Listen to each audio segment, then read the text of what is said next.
तो बेटा आज का हमारा टॉपिक है एंटी मार्कोनिक ऑफ एडिशन। बेटा anti Markovnikov of addition Markovnikov of rule का जस्ट रिवर्स है।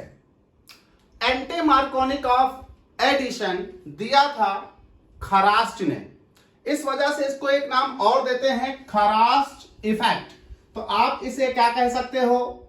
आप इसे कह सकते हो खरास्ट इफेक्ट।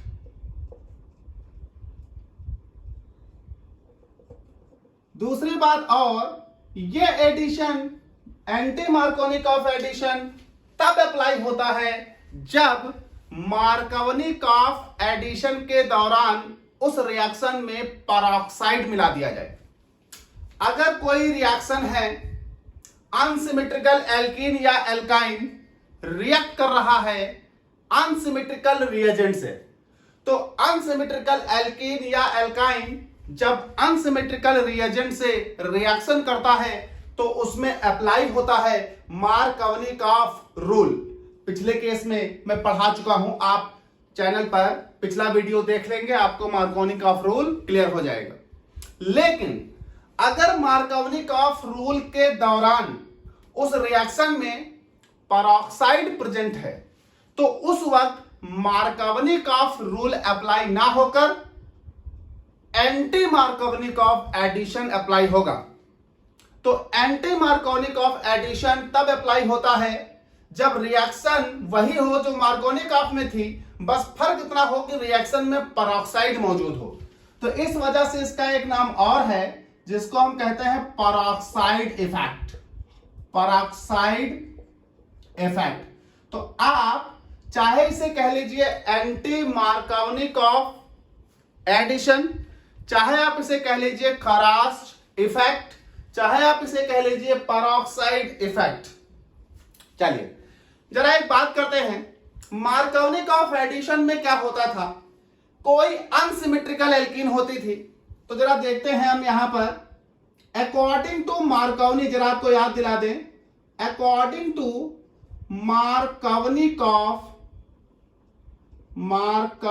ऑफ रूल, इस रूल के अकॉर्डिंग अगर हम बात करें तो आपके पास कोई एक अनसिमेट्रिकल एल्कीन होती थी और आप उस अनसिमेट्रिकल एल्कीन की रिएक्शन कराते थे HBr से, और जैसे रिएक्शन HBr से कराते थे आपको प्रोडक्ट मिलता था जिसमें नेगेटिव पोर्शन उस कार्बन पर जुड़ा होता था जिसके पास हाइड्रोजन की संख्या कम थी, यानी यहां Br और यहां H, ये आपको मिल जाता था 2 ब्रोमो प्रोपेन।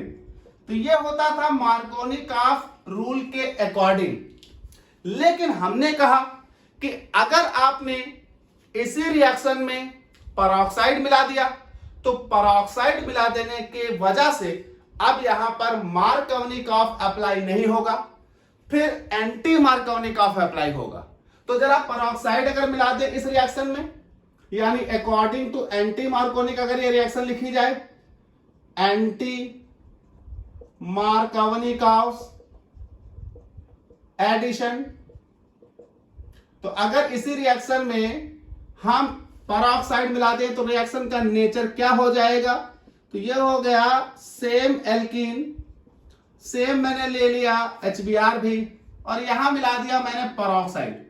तो जब हमने इस रिएक्शन को पेरोक्साइड के प्रेजेंस में कराया तो हमने क्या देखा कि मार्कोनिक ऑफ में जो एडिशन हो रहा था वो एडिशन उलट गया।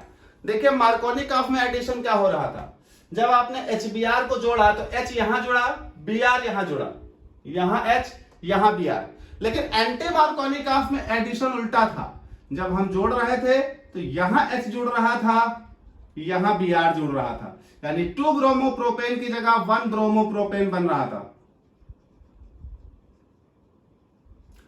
तो हो क्या रहा था कि जो मार्कोनिक ऑफ एडिशन था वो कहता था नेगेटिव वहां जुड़ेगा जहां पर हाइड्रोजन की संख्या कम होगी, करा दिया, ये प्रोडक्ट बना।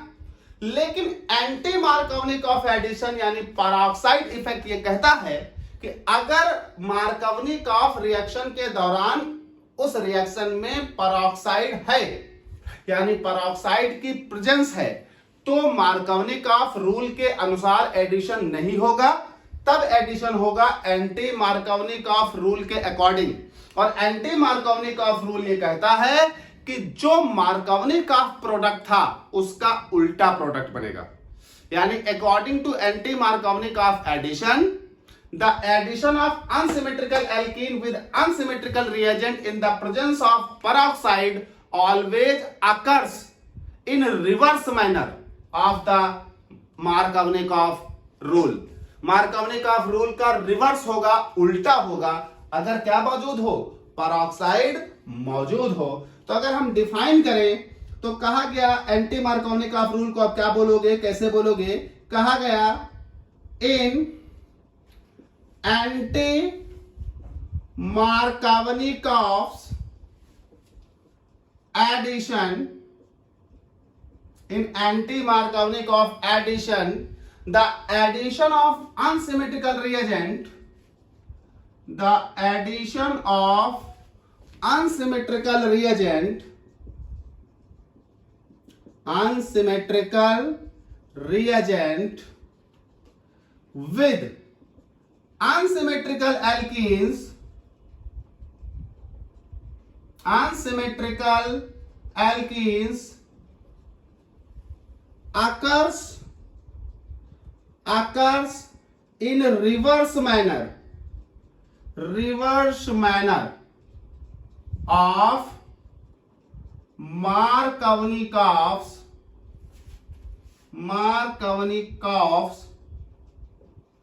rule। तो कहा गया in anti Markovnikov addition, the addition of unsymmetrical reagent with unsymmetrical alkene occurs in reverse manner of Markovnikov rule. तो जब आप मार्कोवनिकॉफ रूल के अनुसार प्रोडक्ट बनाएंगे तो जो प्रोडक्ट बन रहा है उस रिएक्शन में, उसी रिएक्शन को अगर आप एंटी मार्कोवनिकॉफ यानी पेरोक्साइड की प्रेजेंस में कराते हैं तो प्रोडक्ट उलट जाएगा, एडिशन बदल जाएगा। यहां Br आया था, यहां पर H आया था, यहां पर। तो अगर आप एडिशन देखें तो क्या हो रहा था कि यहां H आया था इस पर, Br आया था इस पर, लेकिन यहां देखिए H आया है बेटा यहां पर और Br आया है यहां पर। तो एडिशन पलट गया है एंटी मार्कोवनिकॉफ नियम के अनुसार। मार्कोवनिकॉफ नियम के अनुसार प्रोडक्ट उल्टा है, यानी उनका एडिशन उल्टा तरीके से हुआ है। तो सुनिए भाई, ऐसा क्यों हुआ? बात आती है उल्टा प्रोडक्ट क्यों बना। तो उल्टा प्रोडक्ट क्यों बना, इसके लिए जरा मैकेनिज्म देखते हैं। देखिए आपको याद होगा मार्कोवनिकॉफ रूल जब मैंने आपको पढ़ाया था तो हमने जो मैकेनिज्म कराई थी, तो आप याद करिएगा मार्कोवनिकॉफ रूल की जो मैकेनिज्म थी वो आयनिक थी। पहले स्टेप में इलेक्ट्रोफाइल जनरेट होता था, दूसरे स्टेप में इलेक्ट्रोफाइल अटैक करता था तो कार्बोकैटायन जनरेट होता था, और मोर स्टेबल कार्बोकैटायन तीसरे स्टेप में जाता था, प्रोडक्ट बनाता था। और मोर स्टेबल कार्बोकैटायन हमेशा वही होता है जहां पर कार्बन ऐसा हो जिस पर ज्यादा से ज्यादा एल्किल ग्रुप लगे हों, क्योंकि tertiary carbocation is more stable then secondary, secondary is more stable then primary. तो मोर स्टेबल कार्बोकैटायन बनाने के लिए हमेशा पॉजिटिव चार्ज उस कार्बन पर जाता था जिस कार्बन पर एल्किल ग्रुप की संख्या ज्यादा हो, या कह लीजिए हाइड्रोजन की संख्या कम हो। यही वजह था कि जब उस कार्बन पर पॉजिटिव है तो निगेटिव हमेशा उसी कार्बन पर जाता था जिस कार्बन पर हाइड्रोजन की संख्या कम होती थी। तो ये होता था मार्कोवनिकॉफ का रूल, ये होता था मार्कोवनिकॉफ की मैकेनिज्म। आप देख लीजिएगा मार्कोवनिकॉफ वाले वीडियो में पूरा पढ़ाया है। एंटी मार्कोवनिकॉफ में उल्टा हो रहा है वो इसलिए क्योंकि ये रिएक्शन जो है इसकी जो मैकेनिज्म है वो आयनिक मैकेनिज्म के द्वारा नहीं हो रही, इसकी मैकेनिज्म है फ्री रेडिकल मैकेनिज्म, क्योंकि इस रिएक्शन में पेरोक्साइड मौजूद है। और आपको मैं पढ़ा चुका हूं कि अगर किसी रिएक्शन में हाई टेम्परेचर हो, वेपर फेज, पेरोक्साइड हो, सनलाइट हो, तो वो रिएक्शंस फ्री रेडिकल मैकेनिज्म के द्वारा प्रोसीड करती हैं। और फ्री रेडिकल मैकेनिज्म 3 स्टेप में होती हैं: chain initiation step, chain propagation step और चेन टर्मिनेशन स्टेप। तो जो एंटी मार्कोवनिकॉफ एडिशन है इसमें पेरोक्साइड है तो ये फ्री रेडिकल मैकेनिज्म के द्वारा कंप्लीट होगा। और फ्री रेडिकल मैकेनिज्म होती है 3 स्टेप में। पहला स्टेप होता है चेन इनिशिएशन स्टेप। इसमें क्या होगा कि जो आपने पेरोक्साइड लिया है ये पेरोक्साइड टूट जाएगा और रिमूव करेगा रेडिकल्स। तो एक जनरल पेरोक्साइड मैं ले लेता हूं, ऐसे ही मान लीजिए एक पेरोक्साइड हमने ले लिया, दिस पेरोक्साइड वो होता है जिसमें O सिंगल बॉन्ड O हो। इस पेरोक्साइड के लेते ही ये पेरोक्साइड जब टूटेगा तो एक इलेक्ट्रॉन आएगा इस बॉन्ड का इस ऑक्सीजन पर, एक इलेक्ट्रॉन आएगा इस ऑक्सीजन पर, हमारे पास बनेगा free radical. The free radical is this, ये बनेंगे दो फ्री रेडिकल। ये फ्री रेडिकल्स रिएक्ट करेंगे HBr से और HBr को ये तोड़ देंगे, ये हो जाएगा RO फ्री रेडिकल, अटैक करेगा H single bond Br, H और Br का बॉन्ड फ्री रेडिकली टूटेगा क्योंकि मीडियम में फ्री रेडिकल मौजूद है, एक इलेक्ट्रॉन यहां एक इलेक्ट्रॉन यहां, ये फ्री रेडिकल इस H से बॉन्ड बना लेगा, निकल जाएगा बेटा आपके पास क्या, तो आपके पास निकल जाएगा ROH और निकल जाएगा Br फ्री रेडिकल। ये Br फ्री रेडिकल जाएगा और चेन को प्रोपोगेट करेगा, चेन को आगे कंटिन्यू करेगा। तो दूसरा स्टेप मेरे पास यहां हो जाएगा chain propagation step, chain propagation step. और चेन प्रोपोगेशन स्टेप में क्या होगा, देखिए बेटा ये आपने एल्कीन ली है, आपने ली है प्रोपीन, तो हम यहां प्रोपीन लेते हैं, लेकर आए आप Br फ्री रेडिकल क्योंकि Br फ्री रेडिकल यहां बना था, और ये आपने जो एल्कीन ली थी दिस। अब फ्री रेडिकल की प्रेजेंस में बॉन्ड फ्री रेडिकल मैकेनिज्म के द्वारा यानी फ्री रेडिकल ही टूटेगा, यानी होमोलिसिस होगी, और जैसे होमोलिसिस होगी तो ये बॉन्ड टूटेगा, एक इलेक्ट्रॉन इनके पास एक इलेक्ट्रॉन इनके पास। अब जरा गौर करिए, जब एक इलेक्ट्रॉन इनके पास आएगा तो ये बनेगा कार्बन, कार्बन पर एक इलेक्ट्रॉन, ये बना कार्बन, कार्बन पर एक इलेक्ट्रॉन।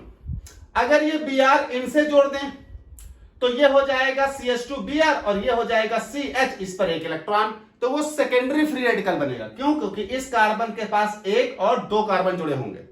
लेकिन अगर हम Br इस पर जोड़ेंगे तो यहां हो जाएगा CHBr और यहां हो जाएगा CH2, एक इलेक्ट्रॉन फ्री रेडिकल, तो वो हो जाएगा प्राइमरी फ्री रेडिकल। और आपको मालूम है कि tertiary free radical is more stable then secondary and secondary free radical is more stable then primary. तो प्राइमरी और सेकेंडरी का अगर ऑप्शन हो तो हमेशा मोर स्टेबल बनेगा, यानी सेकेंडरी बनेगा। सेकेंडरी टर्सरी का ऑप्शन हो तो टर्सरी बनेगा। तो अब यहां पर प्राइमरी का ऑप्शन है और सेकेंडरी का ऑप्शन है, तो सेकेंडरी फ्री रेडिकल बनेगा, मतलब Br अटैक करेगा यहां पर और यहां हमारे पास बन जाएगा बेटा CH3 सिंगल बॉन्ड CH, ये हो जाएगा फ्री रेडिकल, ये हो जाएगा CH2, ये हो जाएगा Br। नाउ ये आपके पास हो गया। अब चूंकि चेन प्रोपोगेशन स्टेप है तो चेन बार बार प्रोपोगेट करती रहेगी, बार बार प्रोपोगेट करती रहेगी।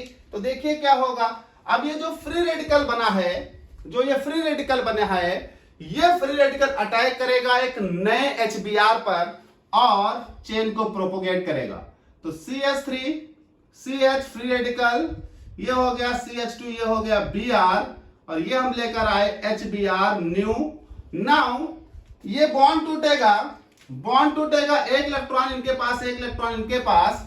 अब ये Br फ्री रेडिकल, ये H फ्री रेडिकल, ये ले लेंगे यहां से H फ्री रेडिकल, और जैसे यहां से H फ्री रेडिकल लेंगे ये बनेंगे बेटा आपका प्रोडक्ट CH3 CH2 CH2 और ये हो गया Br, ये आपका प्रोडक्ट आ गया और यहां से निकल गया Br फ्री रेडिकल। बेटा ये Br फ्री रेडिकल इस स्टेप में आएगा, नया फ्री रेडिकल जनरेट करेगा, अटैक करके अगली एल्कीन पर नया फ्री रेडिकल जनरेट किया, वो फ्री रेडिकल HBr पर अटैक करेगा, प्रोडक्ट बनाएगा, फिर से Br फ्री रेडिकल निकलेगा, फिर वो जाएगा अगली एल्कीन पर अटैक करेगा। अब ये दोनों स्टेप बार बार रिपीट होते रहेंगे, बार बार रिपीट होते रहेंगे और चेन आपकी प्रोपोगेट होती रहेगी, आपकी सारी एल्कीन्स 1 ब्रोमो प्रोपेन में बदलती रहेंगी। तो ये आपका स्टेप हुआ, ये फ्री रेडिकल बना, इस फ्री रेडिकल ने नए HBr पर अटैक किया, ये Br बना, ये Br जाएगा एक नई एल्कीन पर अटैक करेगा, फिर से ये बनाएगा, ये आएगा नए HBr पर अटैक करेगा, फिर से ये बनाएगा, ये Br फिर से नई एल्कीन पर। तो बार बार ये दोनों स्टेप रिपीट होते रहेंगे और ये दोनों step repeat repeat and repeat, इस तरह से सारी एल्कीन आपकी किसमें कन्वर्ट हो जाएगी, सारी एल्कीन आपकी कन्वर्ट हो जाएगी एल्किल हाइलाइड में। फाइनली तीसरा स्टेप आएगा chain termination step, chain termination step. अब जब सारी एल्कीन आपकी एल्किल हैलाइड में कन्वर्ट हो चुकी होगी तो सबसे लास्ट वाला जब स्टेप होगा तो ये वाला, तो यहां बचेगा Br फ्री रेडिकल, और Br फ्री रेडिकल बचेगा और आपको एल्कीन बची नहीं होगी क्योंकि वो सब कन्वर्ट हो चुकी होंगी एल्किल हैलाइड में। तो ये Br फ्री रेडिकल बेटा फाइनली सबसे लास्ट में जाएगा और आकर अटैक करेगा। यहां देखिए आपके पास जो लास्ट Br फ्री रेडिकल है वो इनमें से किसी भी फ्री रेडिकल जो भी उसमें मौजूद होगा उनसे रिएक्शन कर लेगा, या जो ये अल्कोहल होगा उनसे वापस अपना H ले लेगा और चेन को टर्मिनेट कर देगा। तो पॉसिबल फ्री रेडिकल मैकेनिज्म अगर हम देखें तो Br फ्री रेडिकल भी पॉसिबल हैं, Br2, या जो लास्ट फाइनल ये आपका Br फ्री रेडिकल बच रहा है वो इस वाले OH पर आएगा और अटैक कर लेगा। तो ये हो जाएगा ROH plus Br free radical, ये बॉन्ड टूटेगा H, नाउ दिस, तो ये बन जाएगा RO free radical plus HBr last वाला। अब ये RO फ्री रेडिकल अपने दूसरे RO फ्री रेडिकल से कंबाइन कर जाएगा। तो बहुत सारे पॉसिबल केस हैं आपके पास, यहां पर चेन कहीं पर भी टर्मिनेट कर सकती है। तो ये आपके पास पॉसिबल केस हो जाते हैं टर्मिनेशन के। देखिए जो Br फ्री रेडिकल निकला है वो मीडियम में किसी दूसरी वाली रिएक्शन के Br फ्री रेडिकल से कंबाइन करके Br2 बना ले, ये भी पॉसिबिलिटी है। ये Br फ्री रेडिकल अपने इस ROH से H ले ले जो उसने दिया था, लेकर वापस कर दे रिएक्शन को, रिटर्न कर दे, ये हो गया। जब ये रिटर्न कर दे, ये रिटर्न कर देगा, ये आपका फाइनल क्या आ गया, पेरोक्साइड आ गया।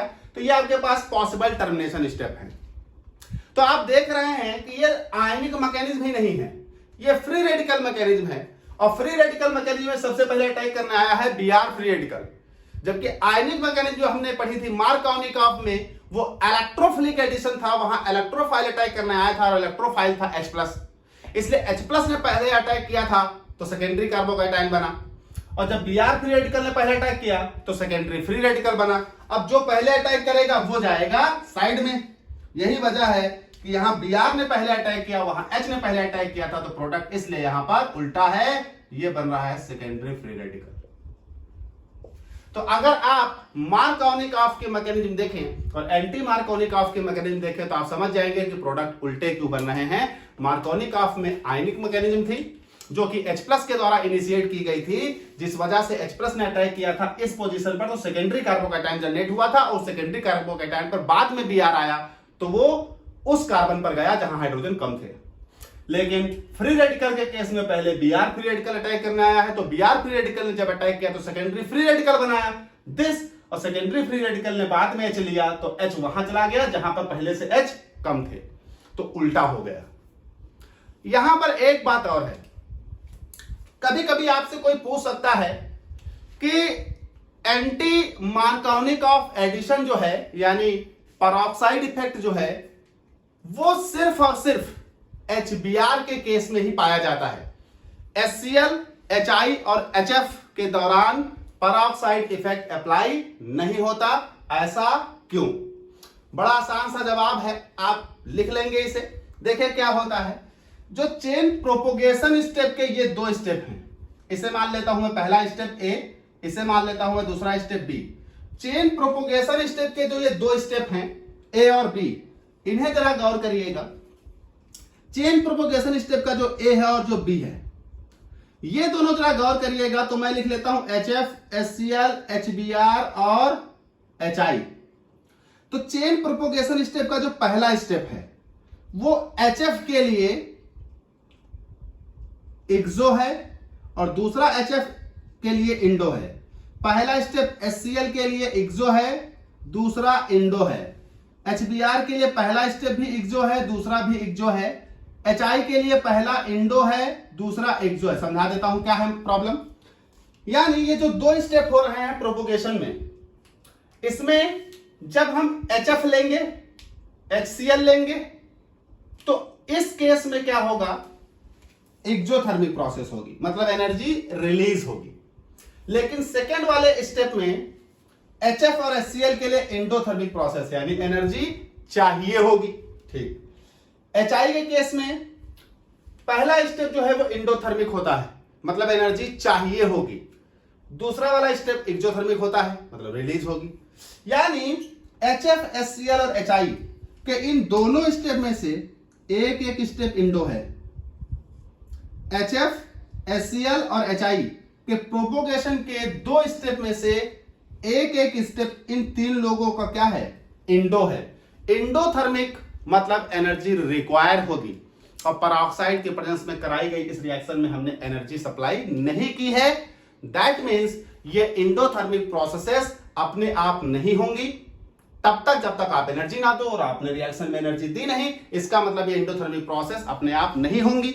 इसका मतलब पेरोक्साइड इफेक्ट के दौरान इन रिएक्शंस के ये वाले स्टेप जो इंडोथर्मिक है वो कंप्लीट नहीं होंगे, और अगर ये रिएक्शंस के ये स्टेप कंप्लीट नहीं हुए तो अगर ये दोनों में से कोई भी एक स्टेप कंप्लीट नहीं हुआ तो प्रोडक्ट नहीं बनेगा। यही वजह है कि HF, HCl और HI पेरोक्साइड इफेक्ट नहीं देते, क्योंकि इस केस में हो क्या रहा है कि HF और HI का दूसरा स्टेप, जबकि HF और HCl का दूसरा स्टेप, जबकि HI का पहला स्टेप इंडोथर्मिक है, ये प्रोसीड नहीं करते। सिर्फ HBr ही एक ऐसा बंदा है जिसके दोनों स्टेप एक्सोथर्मिक हैं। मतलब आप HBr के साथ जब पेरोक्साइड रिएक्शन कराएंगे तो दोनों स्टेप एक्सोथर्मिक होंगे, मतलब आपको एनर्जी देने की आवश्यकता नहीं है, वो अपने आप रिएक्शन को प्रोसीड कर लेगा, और जब अपने आप रिएक्शन को प्रोसीड कर लेगा तो वो रिएक्शन के प्रोडक्ट बना देगा। यही वजह है कि peroxide effect is only observe with HBr but not observe with HCl, HF and HI। The reason is that कि during the chain propagation step the 2 steps are repeat again and again. These 2 steps are exothermic only in case of HBr, but one of step इनमें से कोई भी एक one of these 2 steps for HF, HCl, HI is endothermic, so this step is not proceeded usually. That is why peroxide effect is not observed with HF, HCl and HI, but observed with HBr। तो ये आपके पास हो जाता है anti Markovnikov rule peroxide effect, या कह लीजिए खरास्ट effect. यहां पर बार बार एक बात आ रही है, more stable carbocation, more stable carbocation, more stable free radical. तो एक मैं अगला टॉपिक लेकर आता हूं जिसमें हम आपको रीअरेंजमेंट ऑफ कार्बोकैटायन समझा देते हैं, hydride shift, methyl shift, so on कैसे होती है, कैसे आपके पास एक मोर स्टेबल कार्बोकैटायन बनता है, और कैसे आप एक लेस स्टेबल कार्बोकैटायन को मोर स्टेबल कार्बोकैटायन में ट्रांसफर कर सकते हैं। Next video.